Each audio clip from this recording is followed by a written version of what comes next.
Y ahora esta tarde vamos a estar viendo la esperanza en Cristo. Por eso, pensando un poco de la esperanza que tenemos en Cristo. Hermanos, la vida hoy en día es una vida sin esperanza. El mundo está en confusión. En esta mañana empezamos la serie de Evitando la Confusión. Y estoy hablando esta mañana acerca de la piedra del ángulo siendo Jesucristo. Y si nosotros basamos nuestras decisiones en algo aparte que la piedra del ángulo, vamos a fracasar, vamos a fallar. Necesitamos estar bien firmes en obedecer lo que Cristo nos dice. Ahora, obviamente, hay otras cosas que vamos a tomar en cuenta, varias cositas, pero vemos que principalmente viene de la piedra del ángulo. Y hermano, eso nos va a dar una vida derechita en cómo nosotros andamos. Pero vemos, hermanos, hoy en día el mundo y la confusión que hay. La confusión con respecto del origen del mundo. Enseña la casualidad en vez de la creación. Vemos la confusión en el clima, que es más importante que la criatura. Vemos hoy en día el peligro en las calles. Hermanos, el mundo hoy en día, si no se ha fijado, el mundo hoy en día está lleno de odio, lleno de odio. Quieren pintar los cristianos como nosotros tenemos el odio, cuando en realidad nosotros tenemos el amor. Nosotros queremos ayudar a los que están en necesidad. Pero vemos, hermanos, que hay peligro en el mundo. El currículo ha cambiado en las escuelas. La educación sexual comienza desde el kinder, donde deben estar jugando con sus carritos y sus muñecas. Ya están enseñando de algo que pertenece a los adultos. No les gusta la historia. Y por eso en algunas ciudades están cambiando el origen o el principio de nuestra nación. En vez del año 1776 hasta 1619. No les gusta lo que es la historia, por eso van a empezar otra historia por otro motivo. Enseñan el honor en la homosexualidad, el cambio de sexo, el transvestino. Vemos que hay mucha confusión que está enseñando.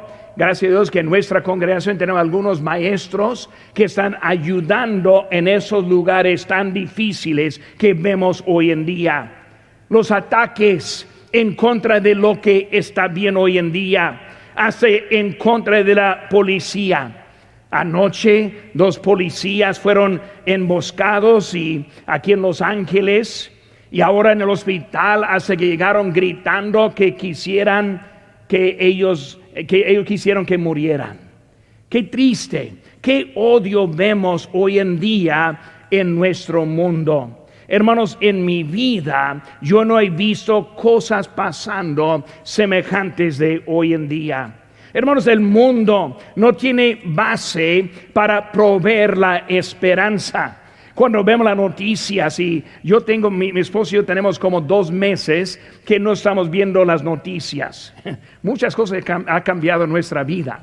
Nosotros vemos muchas cosas mucho más positivas que nosotros vimos cuando estuvimos viendo las noticias. Y el otro día, como hace como 2 noches, yo prendí otra vez la noticia nomás por como 10 minutos.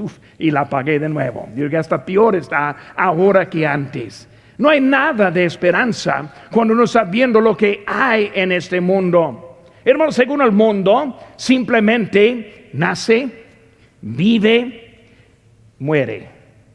Y no hay nada de memoria de ninguno. No hay valor en la santidad de la vida. La vida es desechable. El aborto se considera en muchas partes como eliminar un parásito del cuerpo de una mujer. Qué cosa que vemos hoy en día.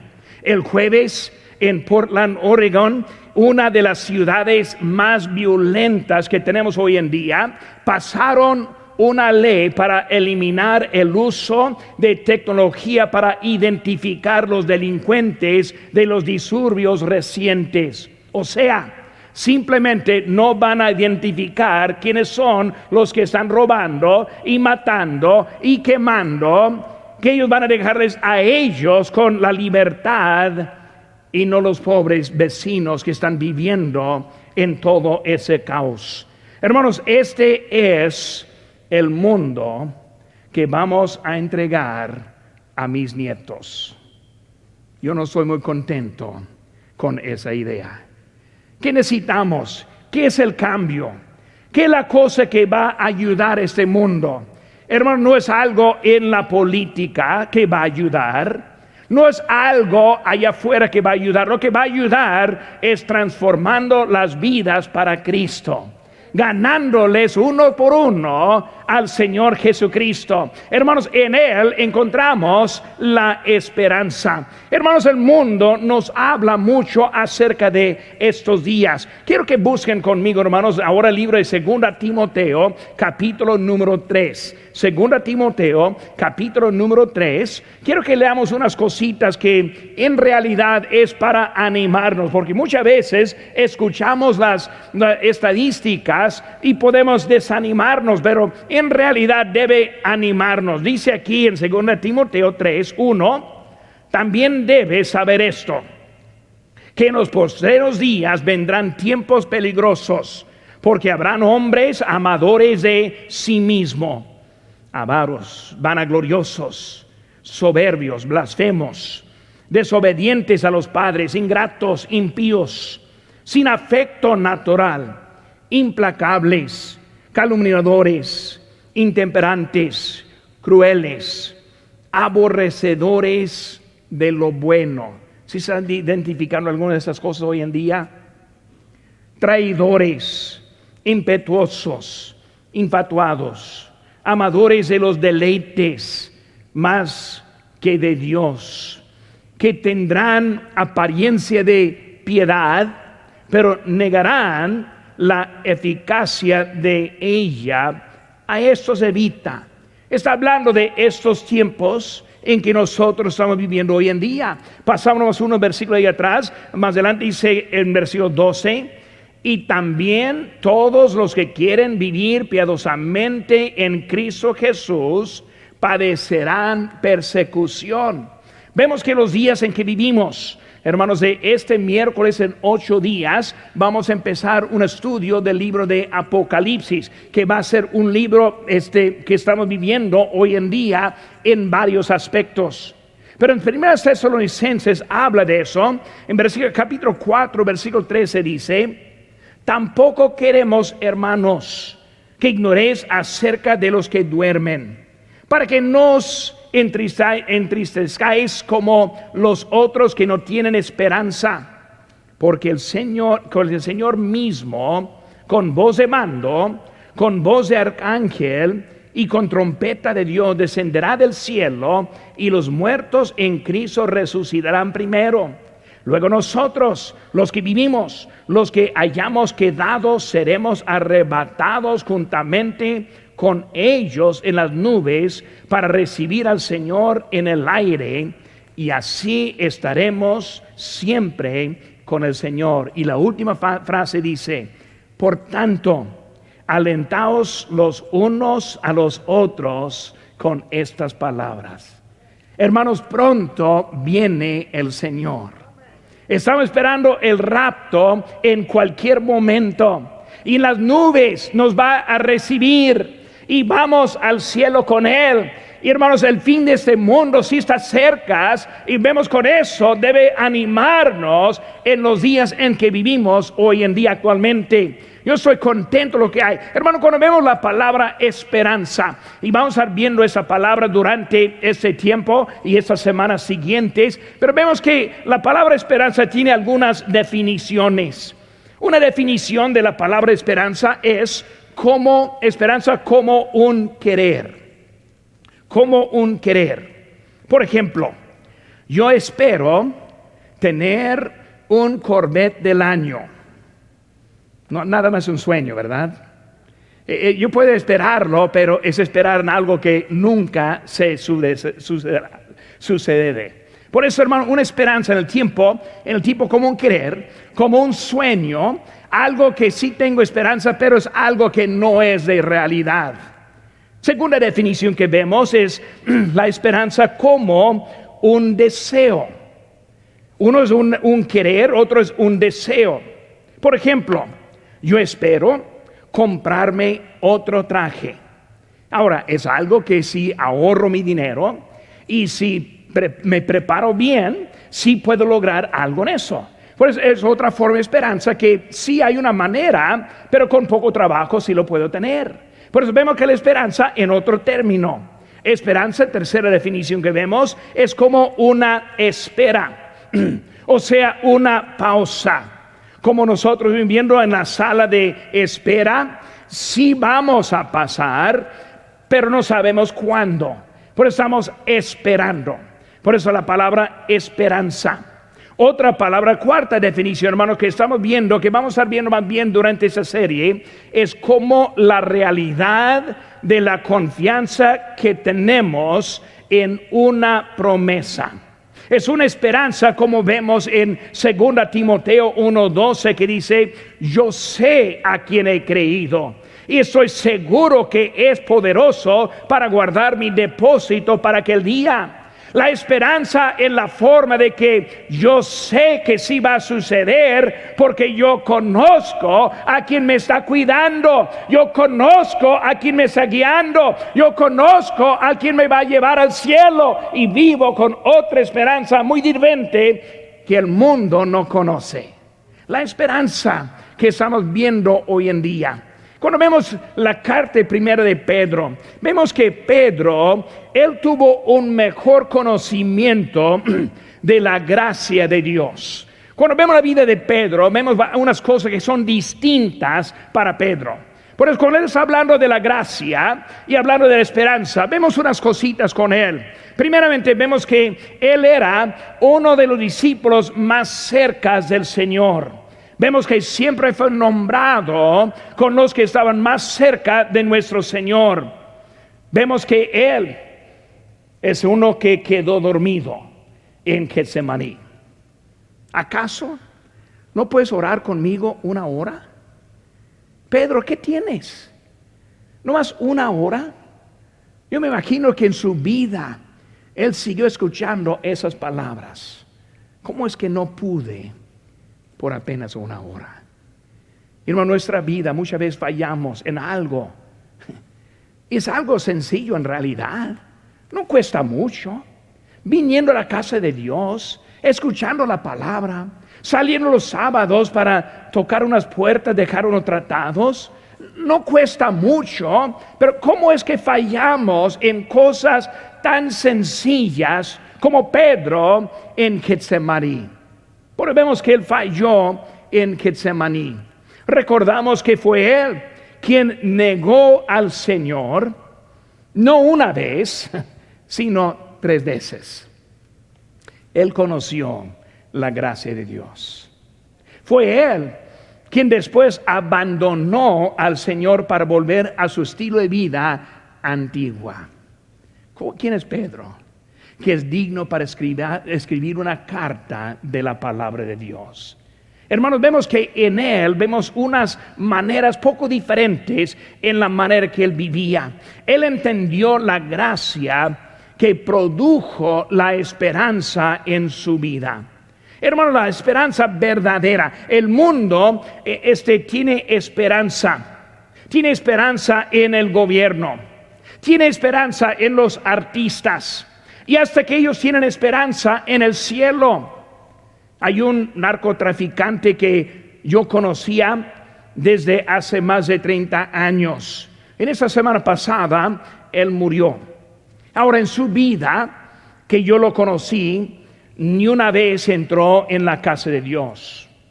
Ni una vez escuché un testimonio de él acercándose a Dios. Y viendo en medios sociales como todos hablando como él ahora está en el cielo. Si hay esperanzas que no van a lograr, que no van a tener nada de realidad. Y así es el mundo esperando, aunque no se preparan. Hermanos, nosotros aquí estamos con las vidas preparadas. Fue un tiempo cuando yo conocí a Cristo. Según la Biblia, yo fui nacido de nuevo. Con ese nacimiento yo tengo la esperanza. Hermanos, no espere hasta que el atún le lleva para afuera y todos empiezan a hablar, qué tan buena gente fue esa persona. No espere hasta aquel día para tener su esperanza. El mundo ofrece esperanza, pero es esperanza que no vale mucho. La esperanza del mundo es como un deseo. Es un deseo sin disciplina, un deseo sin decisión.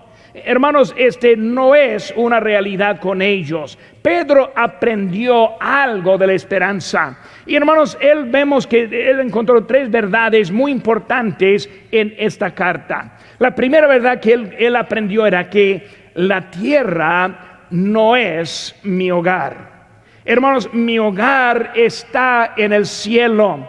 Vemos la palabra en versículo 1, expatriados, hablando que no están en casa. Esa palabra expatriado no está hablando simplemente de su localidad, ubicación aquí en el mundo, sino hablando de que nosotros somos de otro mundo, el cielo. Y él vivía su vida con esperanza de otro mundo mejor que este. Pero ¿cuántos creyentes viven la vida siempre invirtiendo para este mundo? Nunca hay tiempo para Dios. Nunca hay dinero para la ofrenda. Nunca podemos hacer algo positivamente porque nunca hay tiempo.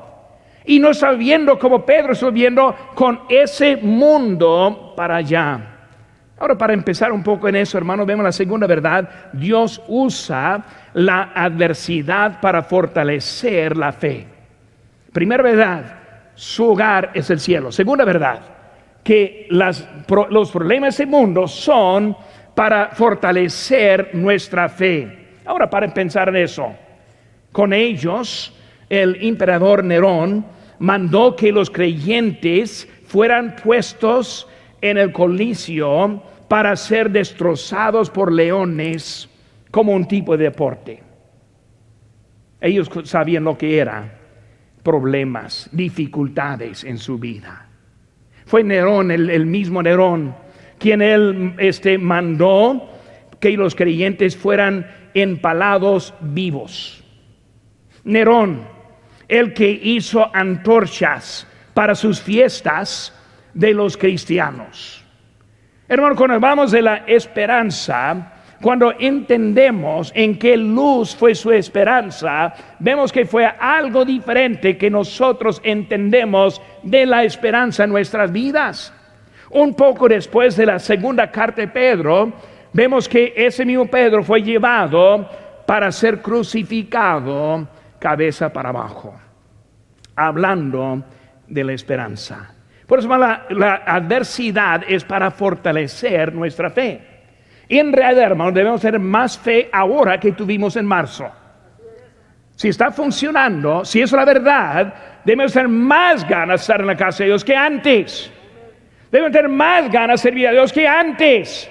La fe debe aumentar, como Pedro está explicando. Tercera verdad que vemos, hermanos, es que el fin de todo está cerca.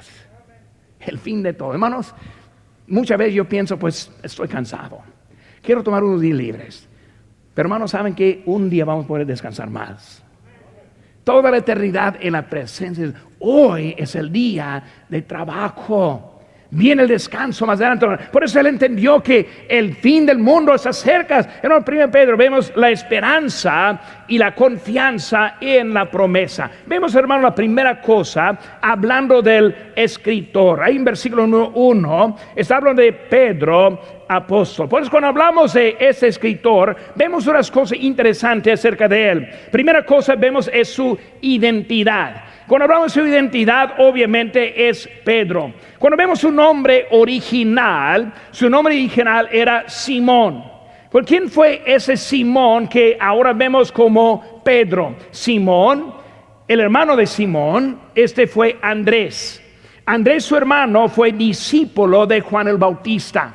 Vemos que él estuvo siguiendo a él. Y cuando Andrés vio a Jesús, dejó a Juan para seguir a Jesús. Pues vemos ahora el hermano de Pedro es el primero que llegó a Cristo. Primero con Juan el Bautista y luego siguiendo de él hasta el mismo Señor Jesucristo. Fue Andrés quien trajo a Simón a Jesús. En Juan 1:41 dice, este halló primero a su hermano Simón y le dijo, hemos hallado el Mesías, que traducido es el Cristo. Hermanos, nosotros no sabemos a quiénes estamos llevando a los pies de Cristo.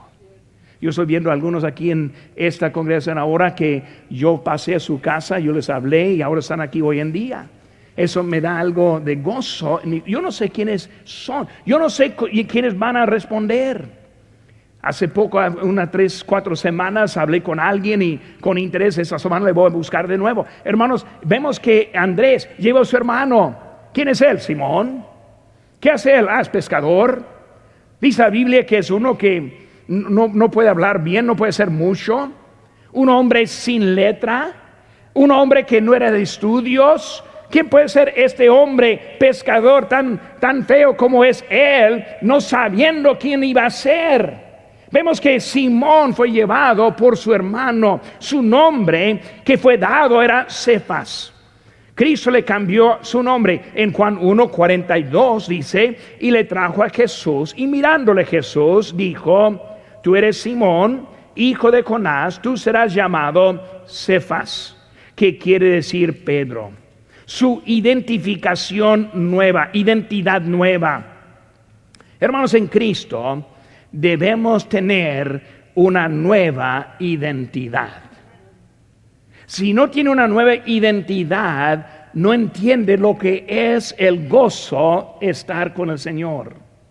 Cuando Él entra, Él nos cambia.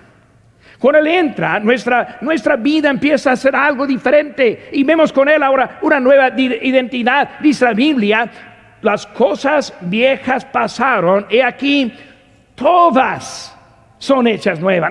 No algunas, sino todas son hechas nuevas. Hasta que los aspectos buenos de nuestra vida son transformadas para ser honrables a nuestro Señor también.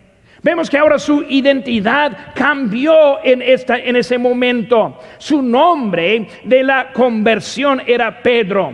Pedro, de la palabra Petros, que significa una piedra. Cristo la roca, Pedro la piedra.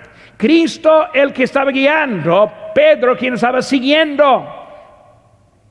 Ahora entrando, hermanos, a este culto, en esta serie que estamos aprendiendo. ¿Cómo es su identidad? ¿Qué diferencia hay en su vida? ¿Es la misma persona pensando lo mismo, hablando lo mismo, viendo lo mismo? ¿O es una persona siendo transformada por Cristo?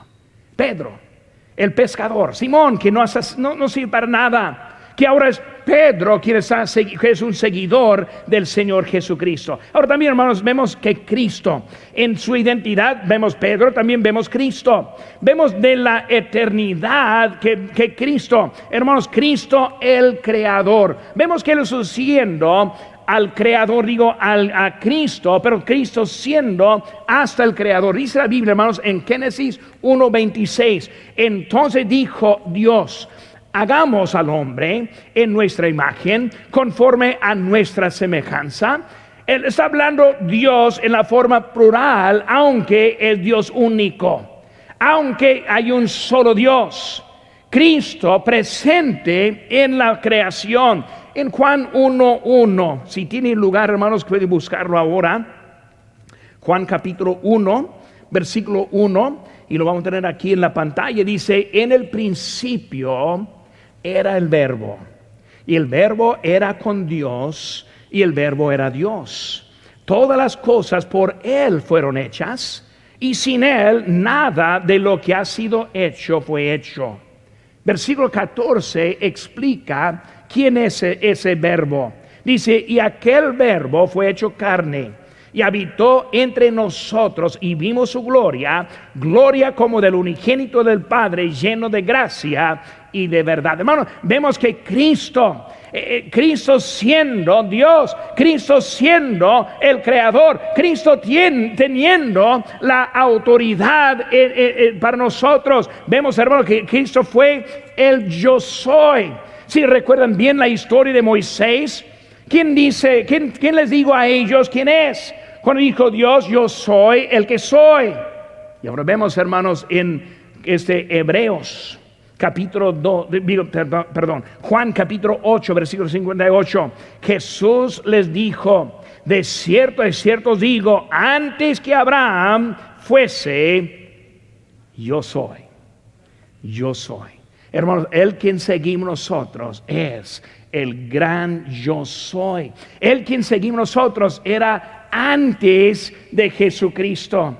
Por eso vemos que está hablando de Pedro, está hablando de quien le envió, siendo el Señor Jesucristo, como el Salvador. En Hebreos capítulo 2, versículo 7, dice, le hiciste un poco menor que los ángeles, le coronaste de gloria y de honra, y le pusiste sobre las obras de tus manos. Está hablando de Cristo, un poco menor que los ángeles, o sea, en la forma humana. Es el Señor Jesucristo. Él es el Creador. No solo el Creador, es el Salvador. Es Él quien extiende ahora la salvación a nosotros. Y luego como el Rey. Lo vemos, hermanos, en Apocalipsis, sentado sobre el trono. Hoy en día Él está a la diestra del Padre, a la diestra del trono, haciendo intercesión por nosotros. Ahora no vamos a buscar ahora, pero en Apocalipsis capítulo 19 y también capítulo 3, capítulo 21, encontramos que es Él ahora quien está sentado sobre el trono. Él tenía su nombre que ninguno conocía sino Él mismo. Hermanos, Él ahora está sentado y va a estar sentado como Dios de este mundo. El Rey es a quien estamos sirviendo. Gracias a Dios por lo que Él ha hecho por nosotros. Vemos, hermano, con nosotros. ¿Qué somos nosotros? ¿Por qué estamos aquí en ese momento? ¿Qué es lo que podemos hacer? Pedro, estás enseñándonos algo. Vemos que tú fallaste hasta probablemente peor que yo. Probablemente, quién sabe. Vemos que Él hizo algo grande, que yo no he negado a Cristo por lo menos. Vemos que hiciste mucho, pero ¿cómo es de nosotros, hermanos? Somos redimidos. ¿Saben que ya no somos el dueño? Esta vida que tengo no me pertenece, sino pertenece a Cristo. ¿Cómo es que nosotros podemos tener la victoria en la vida? La victoria viene cuando entendemos quién es el dueño, quién manda. ¿Saben qué, hermanos? Como padre, mis hijos ya son crecidos. Cuando eran chiquitos ahí, yo les di órdenes para su ayuda. Muchas veces no entendían lo que estuve diciéndoles, pero siempre era para ayudarles, para madurarles. Por eso yo hice muchas lecciones, muchas cosas en su vida de niñez para ayudarles de formar, de ser un adulto algún día. En ese momento tal vez no entendían, pero ahora sí entienden. Ahora sí aprecian lo que fue hecho en aquel entonces. Hermanos, nuestro Padre quiere que nosotros le obedezcamos para nuestro bien. Vamos a encontrar el gozo de la vida cuando nosotros somos redimidos, somos nacidos de nuevo, somos salvos, tenemos la vida eterna. Debemos ser diferentes, hermanos. Vemos que nuestra vida está cambiada en Cristo Jesús. Así lo que encontramos en Pedro en su vida, hermanos, es el símbolo del bautismo. Cuando hablamos del bautismo, y yo espero que vamos a estar bautizando pronto otra vez, pero cuando pensamos del bautismo, ¿por qué nos bautizamos? Pues unos que queremos identificarnos con Cristo. Pero no es el único motivo. Busquen conmigo, hermanos, libro de Romanos capítulo 6, por favor. Libro de Romanos capítulo 6. Encontramos que también el bautismo, pues identificarnos, también obedecer a nuestro Dios, a nuestro Señor. Él nos mandó que bauticemos. Pero también vemos otra cosa que está diciendo aquí en Romanos 6:3. ¿No sabéis que todos los que hemos sido bautizados en Cristo Jesús, Hemos sido bautizados en su muerte, porque somos sepultados juntamente con Él para muerte por el bautismo, a fin de que, como Cristo resucitó de los muertos por la gloria del Padre, así también nosotros andemos en nueva vida. Nosotros andemos en nueva vida. ¿Saben qué, hermanos? El bautismo es símbolo. Debemos tomar en serio cuando nos bautizamos. Cuando nosotros bautizamos para andar en nueva vida. Mi vida está cambiada en Cristo. El agua no hace nada, pero simboliza lo que está pasando en mi corazón. Nuestra vida, hermanos, está cambiada en Cristo Jesús. Hermanos, vemos su llamado, el llamado en la salvación, cuando vemos a Pedro, llamado para ser discípulo, llamado para servir, hasta también capacitado por el mismo Dios. En Hechos 4:13 vemos que dice: entonces, viendo el denuedo de Pedro y de Juan, y sabiendo que eran hombres sin letras y de vulgo, se maravillaban que les reconocían que habían estado con Jesús. Hermanos, es Jesús quien hace la diferencia en nuestra vida.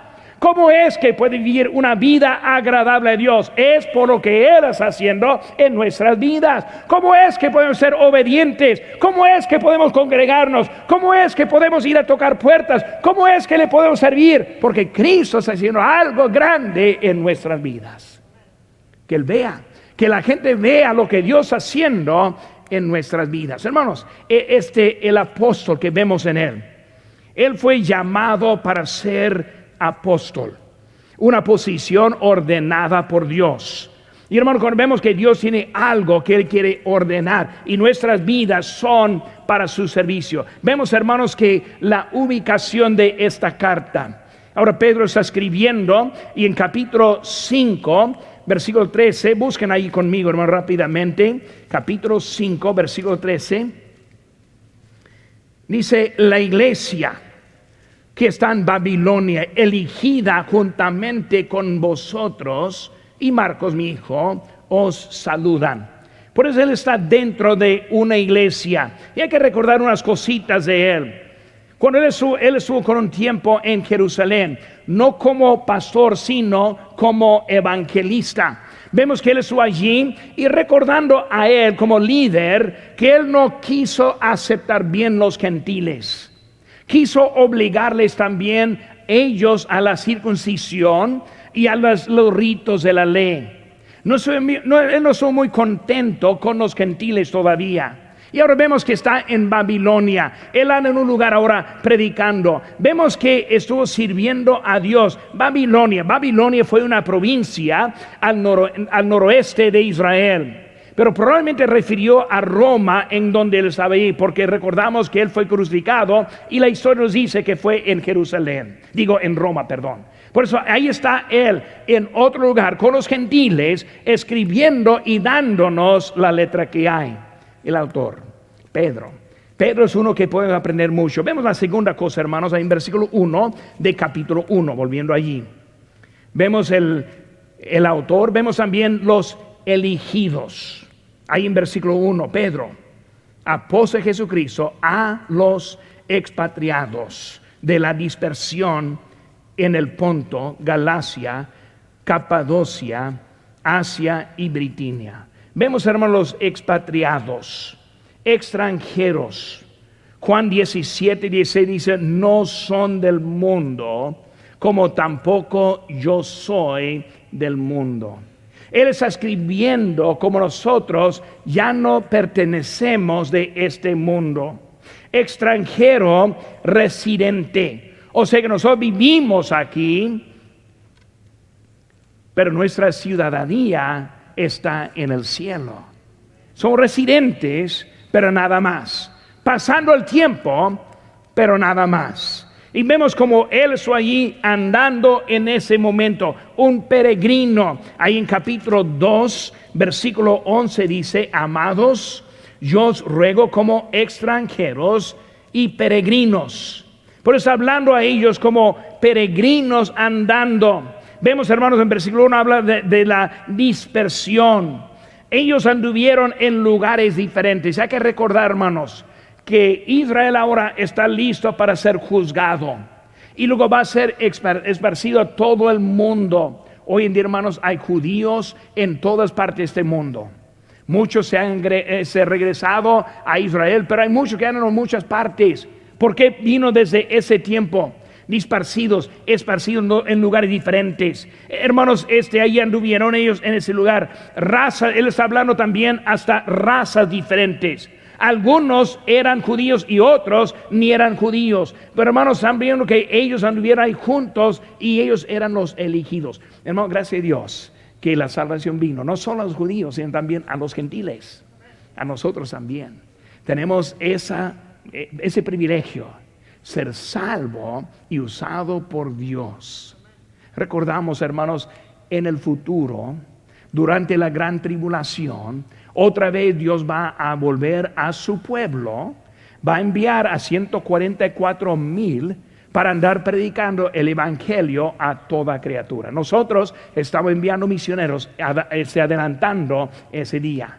Pero Dios ahora va a mandar a los suyos. Hoy en día Él está mandando hasta todos nosotros, ciudadanos del cielo. Filipenses 3:20 dice: mas nuestra ciudadanía está en los cielos, de donde también esperamos al Salvador, al Señor Jesucristo. Hermanos, es necesario recordar de dónde somos.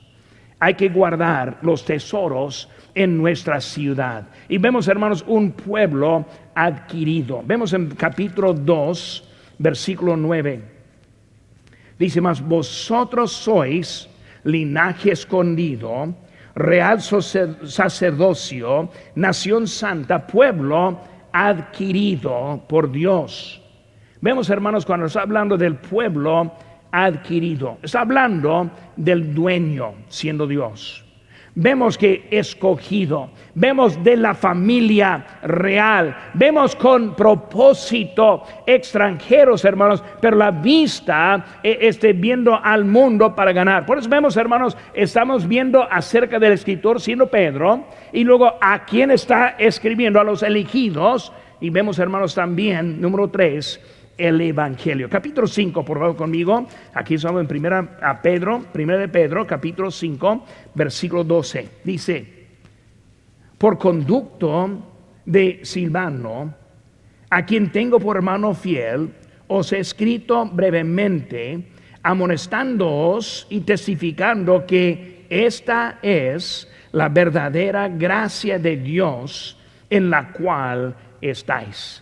Vemos unas cositas, hermanos, en el evangelio. Vemos el apóstol ahora está representando lo que está enseñando. Juan, cuando hablamos de los apóstoles, vemos que Juan es el conocido como el amado. Juan representa el amor. Vemos el amor en 1 Juan 4:10 dice: en eso consiste el amor, no en que nosotros hayamos amado a Dios, sino en que Él nos amó a nosotros. Juan hablando, Juan escribiendo en Juan 13:23 a uno de sus discípulos, al cual Jesús amaba, estaba recostado al lado de Jesús. Vemos que Juan, él es conocido como Juan el amado. Vemos, hermanos, también que Pablo, él es el apóstol de la fe. Y vemos que él está hablando mucho de la fe. En Romanos 10:17 fue él quien dijo: así que la fe es por el oír, y el oír por la palabra de Dios. Por eso vemos que Juan es conocido más bien por su amor. Vemos que Pablo conocido por la fe. Vemos ahora que Pedro está conocido por la esperanza. La esperanza viva que viene de un Salvador vivo. Capítulo 1, versículo 3 dice: como todas las cosas que pertenecen a la vida, a la piedad nos han sido dadas por su divino poder, mediante el conocimiento de aquel que nos llamó por su gloria y excelencia. Nosotros servimos a un Dios vivo, y hermanos, vemos su gracia. Cuando hablamos de la gracia, hermanos, la gracia es de varias cosas. Número 1, la gracia produce la salvación, porque por gracia sois salvos por medio de la fe. Vemos que es la gracia de Dios que nos da la salvación. Vemos también produce la habilidad en las pruebas. Nosotros hoy en día viviendo mucha preocupación hay, pero tenemos que poner la fe, la gracia de Dios en nosotros. Cuando Pablo estuvo hablando, dijo al Espíritu: basta mi gracia. Mi gracia es suficiente. Mi gracia te va a ayudar en esta dificultad.